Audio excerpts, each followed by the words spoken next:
जनमत एक्सप्रेस के social media account पर आपका स्वागत है।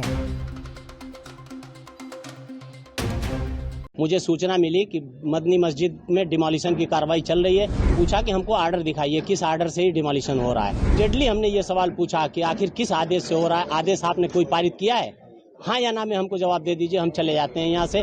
मस्जिद 1 इंच भी किसी अन्य व्यक्ति की जमीन पर नहीं है। अधिकार, कानूनी अधिकार छीना नहीं जाना चाहिए इस तरह से जैसे छीना गया है।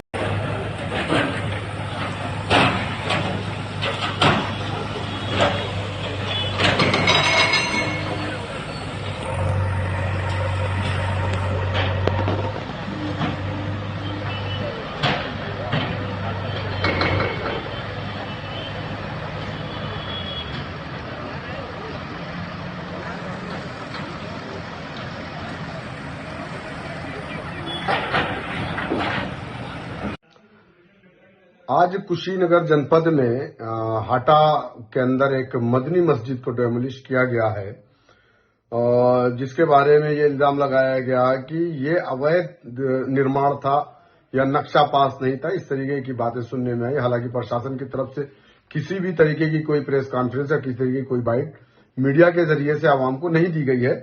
लेकिन मस्जिद के जो जिम्मेदार हैं उनकी तरफ से जो एक बयान आया है, उस बयान को अगर आप देखेंगे कि जिस तरीके से एक इल्जाम लगाया गया कि नक्शा पास नहीं था, मस्जिद के जिम्मेदारों ने कहा कि नहीं, हमारे पास नक्शा ऑलरेडी मौजूद है, नक्शा पास करा करके ही मस्जिद का निर्माण किया गया।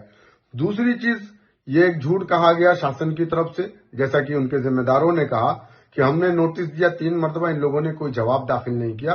जबकि मस्जिद के जिम्मेदारों ने अपने स्टेटमेंट में या उन्होंने मीडिया के जरिए से इस बात को कहा है कि हमने 3 मरतबा जवाब दिया, लेकिन ये लोग कह रहे हैं कि हमको जवाब नहीं मिला है। दूसरी अहम बात यह है कि जिस तरीके से मस्जिद के जिम्मेदार ये कह रहे हैं कि ये हमारी जो जमीन थी मस्जिद की, ये 29 डिसमिल जमीन का बैनामा हमने लिया था और 28 डिसमिल जमीन पर हमने इसका कंस्ट्रक्शन करवाया था, 1 डिसमिल जमीन छोड़ करके। तो अगर हम मस्जिद के जिम्मेदार की बात को माने तो यकीनन वो मस्जिद कहीं से भी अवैध नहीं थी, लेकिन आनन फानन में, जल्दबाजी में, इतवार के दिन यानी संडे के रोज उसको जाकर के बुलडोजर लगा करके, और एक नहीं 6 बुलडोजर लगा करके एरिया को सील करके इस तरीके से उस पर कार्रवाई की गई। ये बहुत ही निंदनीय है। लेकिन अगर इस तरीके की अवैध तरीके से जो आप कह रहे हैं कि ये बनी है, वो बना, ये बना, और भी चीजें हैं देश के अंदर या प्रदेश के अंदर, मेन बीच सड़कों पर है, लखनऊ के अंदर है, आप आइए नाले के रोड पर अवैध तरीके से जो बनी हुई चीजें, उसको भी आप तोड़िए, उसको भी हटाइए। इंक्रोचमेंट के नाम पे इस तरीके से आप कर रहे हैं, ये गलत कर रहे हैं, ये निंदनीय है। मैं इसकी निंदा करता हूं।